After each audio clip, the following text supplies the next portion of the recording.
अस्सलाम वालेकुम बुजुर्गों, भाइयों बहनों। जो आदमी लोगों से मुखालफत रखता है, लोग उसे दुश्मन समझते हैं। गुस्सा एक सख्त दुश्मन है, बस तुम उसे अपने नफ्स पर कुदरत न दो।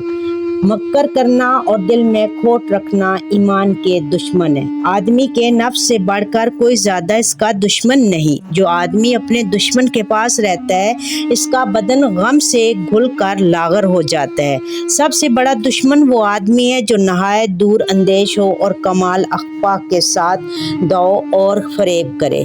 तुम अल्लाह ताला की नेमतों के बायस एक दूसरे के दुश्मन न बनो और इसके फजलो करम को देख कर आपस में एक दूसरे से हसद न करो।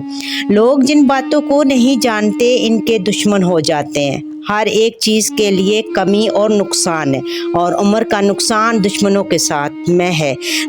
आप मेरे चैनल को लाइक शेयर सब्सक्राइब करें। Thank you. जज़ाक